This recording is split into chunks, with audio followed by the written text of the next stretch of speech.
Guys, ഞാൻ ഇന്ന് നിങ്ങളോട് സംസാരിക്കാൻ വന്നിരിക്കുന്നത് റിലേഷൻഷിപ്സിൽ ഉണ്ടാകുന്ന വിള്ളലുകളെ കുറിച്ചാണ്, അല്ലെങ്കിൽ കോൺഫ്ലിക്ട്സുകളെ കുറിച്ചാണ്.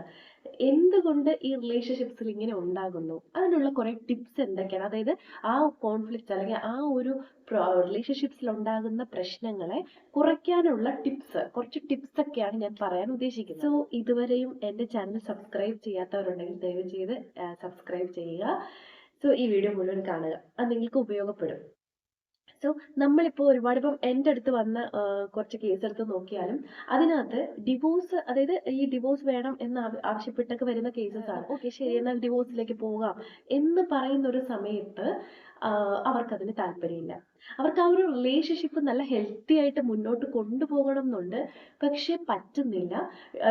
ആ ഒരു പ്രശ്നങ്ങൾ വരുമ്പോൾ ഓടി വരുന്നു, ഡിവോഴ്സ് വേണമെന്ന് പറയുന്നു. പക്ഷെ കുറെ ഒന്ന് സംസാരിച്ച് കഴിയുമ്പോൾ നമുക്ക് മനസ്സിലാവുന്ന ഒരു കാര്യം, ഈ ഈ പറഞ്ഞ ദമ്പതികൾക്കിടയിലെല്ലാം സ്നേഹം എന്ന് പറയുന്ന ഒരു സംഭവം വരുന്നുണ്ട്.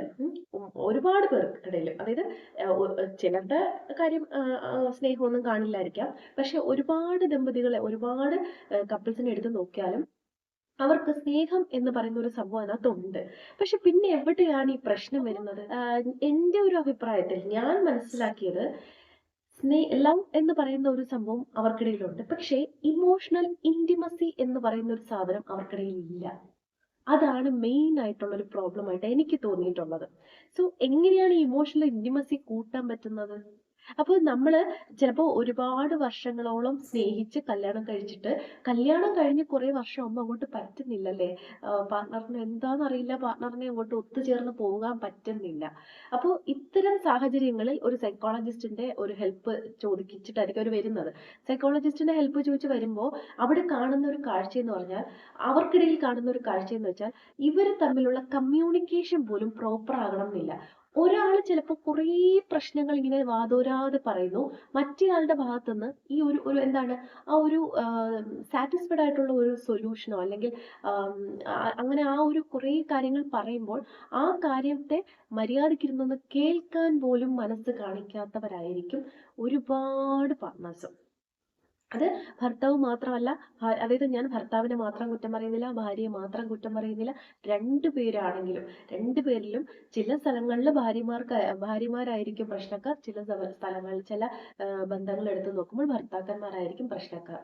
സോ എന്ത് തന്നെയാണെങ്കിലും രണ്ടുപേരും വിചാരിച്ചാൽ മാത്രമേ നല്ലൊരു ഹെൽത്തി ആയിട്ടുള്ള റിലേഷൻഷിപ്പ് മുന്നോട്ട് കൊണ്ടുപോകാൻ പറ്റൂ. അപ്പോൾ ഫസ്റ്റ് എനിക്ക് തോന്നിയിട്ടുള്ള ഒരു കാര്യം, നിങ്ങൾ ദയവ് ചെയ്ത് ഭർത്താവോ ഭാര്യയോ നിങ്ങളോട് കമ്മ്യൂണിക്കേറ്റ് ചെയ്യുമ്പോൾ, നിങ്ങളോട് സംസാരിക്കാനായിട്ട് വന്നിരിക്കുമ്പോൾ, നിങ്ങൾ ദയവ് ചെയ്ത് ആ ഫോൺ ഒന്ന് ഓഫ് ചെയ്തൊന്ന് വയ്ക്കാം. ഒന്ന് സംസാരിക്കാനായിട്ട് വരുന്ന ഒരു ഭാര്യ അല്ലെങ്കിൽ ഒരു ഭർത്താവ്, അവരുടെ കുറേ ആകുലതകളും അല്ലെങ്കിൽ അവരുടെ കുറേ പ്രശ്നങ്ങൾ, ലൈഫിൽ അവർ പോയിക്കൊണ്ടിരിക്കുന്ന പ്രശ്നങ്ങളെ കുറിച്ചൊക്കെ പറയാനായിട്ടായിരിക്കും വന്നിരിക്കുന്നത് ചിലപ്പോൾ. അല്ലെങ്കിൽ അവരുടെ ഓഫീസിലെ പ്രശ്നങ്ങളാകാം, അല്ലെങ്കിൽ അവരുടെ ഫ്രണ്ട്സിനിടയിലുള്ള പ്രശ്നങ്ങൾ, അല്ലെങ്കിൽ മക്കളുടെ പ്രശ്നങ്ങളാകാം.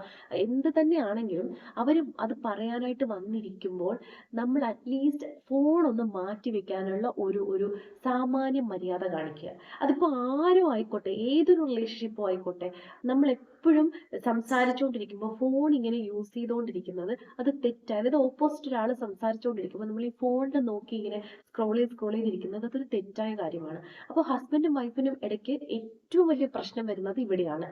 എന്തെങ്കിലും ഒരു കാര്യം ഭാര്യ പറയാനായിട്ട് വരുമ്പോൾ ഭർത്താവ് ഇങ്ങനെ സ്ക്രോൾ ചെയ്ത് ഇങ്ങനെ ഇരിക്കുവാണ്, വീഡിയോസ് കണ്ട്.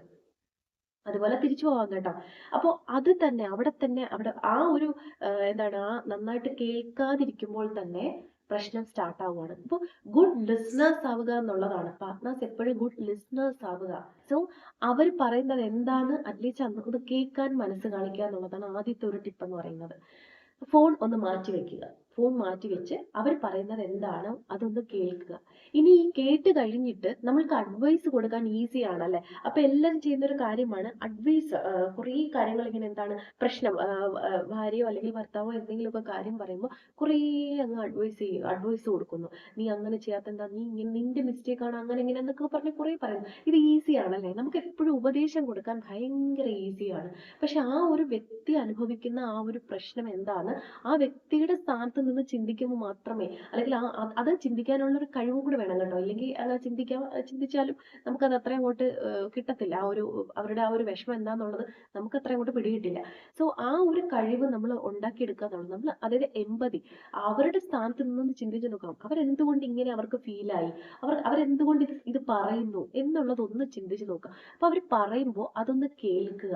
നമ്മൾ അതിന് റിപ്ലൈ കൊടുക്കുന്നതിന് മുന്നേ അവർ പറയുന്നതിന് ഒരു ഒരു എന്താണ്, ഒരു വാലിഡേഷൻ കൊടുക്കുക. അതായത് അവരുടെ ആ ഒരു അവർ പറയുന്ന കാര്യത്തിന് ഒരു വാല്യൂ കൊടുക്കുക എന്ന് പറയുമല്ലോ, ആ ഒരു വാല്യൂ കൊടുക്കുക. എന്ത് തന്നെ ആയിക്കോട്ടെ, പക്ഷെ അവർ പറയുമ്പോൾ അതൊന്ന് ശ്രദ്ധിച്ച് കേൾക്കുക, അതിനൊരു വാല്യൂ കൊടുക്കുക. അതിനുശേഷം മാത്രം നമ്മൾ ആൻസർ ചെയ്യുക. അവർ പറയുന്ന കാര്യങ്ങൾ കേട്ടിട്ട് അതിന്റെ ബേസിൽ എന്താണോ ആ പറഞ്ഞത്, അവരെന്തുകൊണ്ട് അങ്ങനെ പറഞ്ഞു എന്നൊക്കെ ഉള്ള കാര്യങ്ങൾ ഒന്ന് ചിന്തിച്ചിട്ട് ഒരു 30 സെക്കൻഡ് ഒന്ന് ചിന്തിച്ചിട്ട് മാത്രം നമ്മൾ ആൻസർ ചെയ്യുക. അല്ലാതെ പെട്ടെന്ന് ചിലപ്പോൾ അവര് നമ്മളെ ചൊടിപ്പിക്കുന്ന, അല്ലെങ്കിൽ നമുക്ക് ദേഷ്യം വരുന്ന രീതിയിലൊക്കെ എന്തെങ്കിലും കാര്യങ്ങളായിരിക്കാം പറഞ്ഞു വരുന്നത്. സോ അത് എന്തുകൊണ്ട് പറഞ്ഞു എന്നുള്ളത് നോക്കുക, എന്നിട്ട് മാത്രം റിപ്ലൈ ചെയ്യുക. അതാണ് ഞാൻ പറയുന്ന രണ്ടാമത്തെ. പിന്നെ എപ്പോഴും പറയുന്ന പോലെ, അതായത് നമ്മൾ അവരുടെ ഫീലിങ്സ്, അല്ലാതെ ഭാര്യമാർ ജോലി കഴിഞ്ഞ് വരുമ്പോൾ നമ്മൾ അവരെ ഒന്ന് ചേർത്ത് പിടിക്കുക. ഇന്ന് എങ്ങനെ ഉണ്ടായിരുന്നു, ഇന്ന് എങ്ങനെയായിരുന്നു നിന്റെ ഇന്നത്തെ ഡേ, എങ്ങനെയാ, അത് തിരിച്ചാണെങ്കിലും ഭർത്താവ് ജോലി കഴിഞ്ഞ് വരുമ്പോൾ ഭാര്യമാർക്കും അത് ചോദിക്കാം, ഇന്ന് എങ്ങനെ ഉണ്ടായിരുന്നു, ഇന്നത്തെ ദിവസം എങ്ങനെ ഉണ്ടായിരുന്നു, എന്താണ് ആ ഒരു, അല്ലെങ്കിൽ ഒന്ന് വിഷമിച്ചിരിക്കുമ്പോൾ ചോദിക്കാം, എന്ത് പറ്റി, എന്താണ് ആ സ്ട്രെസ് ഉണ്ടാക്കുന്ന ആ ഒരു കാര്യം, എന്താണ് ഒന്ന് പറയാമോ, ഇത് ചോദിക്കുക. അല്ലെങ്കിൽ ചിലപ്പോൾ അങ്ങനെ ചോദിക്കാതെ തന്നെ ഓടി വന്ന് പറയുന്നവരായിരിക്കും മിക്ക ഭാര്യമാരും, അല്ലെ. ഇങ്ങനെയാണ്, എന്താണ്, എനിക്കിങ്ങനെ ഓഫീസിൽ ഇങ്ങനെ ഒരു പ്രശ്നം ഉണ്ടായി, ആകെ ഞാൻ ഇങ്ങനെ അപ്സെറ്റ് ആണ് എന്നൊക്കെ പറയുന്നവരായിരിക്കും കുറേ അധികം പേരും. പക്ഷേ അങ്ങനെ പറയുമ്പോൾ അതിരുന്നൊന്ന് കേൾക്കാൻ ഒരു മനസ്സ്, ഞാൻ ആദ്യം പറഞ്ഞത് പോലെ തന്നെ ലിസൺ ചെയ്യാനുള്ളൊരു മനസ്സ് കാണിക്കാത്തതാണ് ഏറ്റവും വലിയൊരു പ്രശ്നം എന്ന് പറയുന്നത്. എന്താ, പതുക്കെ പതുക്കെ ഭാര്യമാർ ഇത് പറയുന്നത് അങ്ങ് ഒഴിവാക്കാൻ തുടങ്ങും. കാരണം നമ്മൾ പറഞ്ഞാലും ഓപ്പോസിറ്റ് നിൽക്കുന്ന വ്യക്തിയിൽ നിന്ന് പ്രത്യേകിച്ച് വലിയൊരു സൊല്യൂഷൻ ഒന്നും നമുക്ക് കിട്ടുന്നില്ല. അല്ലെങ്കിൽ എന്താണ്, നമ്മൾ ഉദ്ദേശിക്കുന്ന രീതിയിലൊന്നും അവർ നമ്മളോട് അങ്ങനെ നമ്മൾക്ക് സാറ്റിസ്ഫൈഡ് ആകുന്ന രീതിയിലൊന്നും അവർ നിൽക്കുന്നില്ല എന്നുണ്ടെങ്കിൽ പതുക്കെ പതുക്കെ ഇത് കുറഞ്ഞു കുറഞ്ഞു വരും. ഇത് പറയുന്നത് അങ്ങ് സ്റ്റോപ്പ് ചെയ്യാന്ന് വിചാരിക്കും. കാരണം ഈ പ്രശ്നങ്ങളൊക്കെ തന്നെയും നമ്മൾ സഫർ ചെയ്തേ പറ്റൂ, അല്ലെങ്കിൽ ആ ഒരു വ്യക്തിക്ക് ഇതിലൊന്നും വലിയൊരു റോളൊന്നും ഇല്ല, അങ്ങനെയൊക്കെ മനസ്സിലാവുന്ന ഒരു സമയത്ത് നമ്മൾ പതുക്കെ പതുക്കെ ഇതിൽ നിന്ന് എന്താണ്, കുറച്ച് ഡിസ്റ്റൻസ് വെക്കാനായിട്ട് പലരും നോക്കാറുണ്ട്. അപ്പോൾ അങ്ങനെ വരുമ്പോൾ ആ ഒരു ബന്ധം അവിടെ കൂടുതൽ ഡിസ്റ്റൻസിലേക്ക് പോവാണ്. അപ്പോൾ ഇമോഷണൽ ആയിട്ടുള്ള ആ ഒരു ഇന്റിമസി കുറഞ്ഞു കുറഞ്ഞു വരും. നമ്മൾക്ക് എപ്പോഴും നമ്മളെ കേൾക്കുന്ന ഒരാൾ, അല്ലെങ്കിൽ നമ്മൾക്കൊരു പ്രോബ്ലം വരുമ്പോൾ കൂടെ ചേർത്ത് പിടിക്കുന്ന ഒരാൾ, ഇങ്ങനെയൊക്കെയുള്ള ഒരാളെയാണ് നമുക്ക് പാർട്ണറായിട്ട് ആവശ്യമല്ലേ. അപ്പോൾ ഇതൊന്നും ഇല്ല, ആള് കേൾക്കുന്നുണ്ട്, ഫിസിക്കൽ പ്രസൻസ് ഉണ്ട്, പക്ഷെ ഇമോഷണൽ പ്രസൻസ് ഇല്ല എന്നുണ്ടെങ്കിൽ തന്നെ അവിടെ ഒരു ഡിസ്റ്റൻസ് വന്നു കഴിഞ്ഞു. ചില റിലേഷൻഷിപ്സ്, അതായത് ചില കപ്പിൾസ് ഉണ്ട്, ചിലർ ഓപ്പൺ ആയിരിക്കും, ചിലർ അത്രയും ഓപ്പൺ ആകാറില്ല. അതായത് നമ്മുടെ ഫീലിങ്സ് നമ്മൾ എപ്പോഴും വൈഫിനോട് അല്ലെങ്കിൽ ഹസ്ബൻഡിനോട് തുറന്ന് സംസാരിക്കുക എന്നുള്ളതാണ്. നമ്മൾക്ക് എന്താണ് ഫീൽ ആകുന്നത് എന്നുള്ളത് നമ്മൾ തുറന്ന് ഓപ്പൺ ആയിട്ട്, എപ്പോഴും ഓപ്പൺ ആയിട്ട് കമ്മ്യൂണിക്കേറ്റ് ചെയ്യുന്ന ഒരാളോട് നമ്മൾക്ക് കൂടുതൽ ചേർന്ന് നിൽക്കാൻ തോന്നും. അതായത് ആളെല്ലാം ഓപ്പൺ ആണ്, ആളില് അങ്ങനെ ഒരു സീക്രറ്റ്സോ അങ്ങനത്തെ കാര്യങ്ങളൊന്നുമില്ല. ആൾക്ക് എന്ത് തോന്നുന്നോ, ദേഷ്യം വരുന്നെങ്കിൽ ദേഷ്യം അത് പറയുന്നു, ആൾ പറയുന്നു, എനിക്കത് പെട്ടെന്ന് ദേഷ്യം വന്നു, അതുകൊണ്ടാണ് അങ്ങനെ സംഭവിച്ചത്, അല്ലെങ്കിൽ എനിക്കത് നീ പറഞ്ഞപ്പോൾ എനിക്ക് നല്ല വിഷമമായി. അല്ലാതെ ഈ വിഷമം അല്ലെങ്കിൽ ഈ ദേഷ്യം ഇതിനെ ഇങ്ങനെ ഉള്ളിൽ വെച്ചിട്ട്, മനസ്സിൽ വെച്ചിട്ട്, പിന്നെ ആള് സംസാരിക്കാൻ വരുമ്പോൾ അതിങ്ങനെ എന്താണ്, ഉള്ളിൽ ഇത് കിടക്കുവാണല്ലോ, അതുകൊണ്ട് തന്നെ സംസാരിക്കാൻ തോന്നാത്തൊരവസ്ഥ, അല്ലെങ്കിൽ കുറച്ച് ഡിസ്റ്റൻസ് കീപ്പ് ചെയ്ത് നിൽക്കുന്ന ഒരവസ്ഥ. അപ്പോൾ ഇതൊക്കെ തന്നെയും റിലേഷൻഷിപ്പിനെ നെഗറ്റീവായിട്ട് ബാധിക്കും. നമ്മൾ എപ്പോഴും നമ്മൾക്ക് എന്താണോ ഫീൽ ആവുന്നത്, ചില സമയങ്ങളിൽ ചിലപ്പോൾ നമ്മളൊന്ന് പൊട്ടിത്തെറിക്കും, അല്ലേ. ആ പൊട്ടിത്തെറിക്കുമ്പോൾ ഓപ്പോസിറ്റ് നിൽക്കുന്ന ആളിന് നല്ല വിഷമം തോന്നും, അല്ലേ. അങ്ങനെ വിഷമം തോന്നുന്ന ആള് അത് ഓപ്പൺ ആയിട്ട് പറയുക എന്നുള്ളതാണ്, നമ്മളത് സോറി ചോദിക്കാനും റെഡി ആവുക എന്നുള്ളത്. ഇനി പറയാനുള്ളൊരു കാര്യം എന്ന് പറഞ്ഞാൽ, നമ്മളൊരു 6 സെക്കൻഡ്സ് ഒരു കിസ് കൊടുക്കുക എന്നുള്ളൊരു സംഭവം കേൾക്കുമ്പോൾ ചിലപ്പോൾ ചിരിയൊക്കെ വരും, അല്ലേ. അങ്ങനെയല്ല, 6 സെക്കൻഡ്സ് നമ്മൾ നമ്മുടെ പാർട്ണറിനെ ഒരു ചുംബനം, ഒരു ചുംബനം എന്നൊക്കെ പറയില്ലേ, അതുപോലെ തന്നെ ഒന്ന് ചുംബിക്കുക. അത് ഭയങ്കര റിലാക്സിങ് ആയിട്ടുള്ള ഒരു കാര്യമാണ്. നമ്മൾക്ക് ആളുടെ ആ ഒരു പരിഗണന കിട്ടുന്നുണ്ട്, അല്ലെങ്കിൽ ആൾ എപ്പോഴും നമ്മളെ അത്രയും ഇന്റിമസിയോട് കൂടിയാണ് നമ്മളെ മനസ്സിൽ സൂക്ഷിക്കുന്നത് എന്നൊക്കെ നമുക്കൊന്ന് ബോധ്യപ്പെടുത്താനും അല്ലെങ്കിൽ ബോധ്യപ്പെടാനും ഒക്കെ അത് ഭയങ്കരമായിട്ട് ഹെൽപ്പ് ചെയ്യും.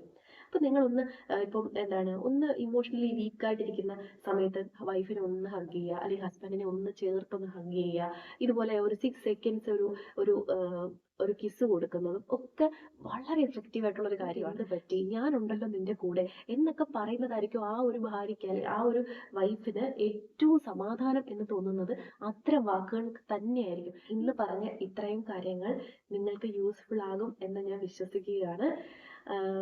അതുകൊണ്ട് എൻ്റെ ഈ ചാനൽ നിങ്ങൾ ആദ്യമായിട്ടാണ് കാണുന്നതെന്നുണ്ടെങ്കിൽ എന്നെ സബ്സ്ക്രൈബ് ചെയ്യുക. ഞാൻ തുടക്കത്തിൽ പറഞ്ഞു തോന്നുന്നു, സബ്സ്ക്രൈബ് ചെയ്യുക. വരുന്ന ദിവസങ്ങളിൽ വേറെ വീഡിയോസ്, നിങ്ങൾക്ക് യൂസ്ഫുൾ ആകുന്ന വീഡിയോസ് ഞാൻ അപ്ലോഡ് ചെയ്യുന്നതായിരിക്കും. Thank you so much. എൻ്റെ വീഡിയോ കണ്ടുകൊണ്ടിരിക്കുന്നവരോട് ഒന്നുകൂടി thank you so much. By.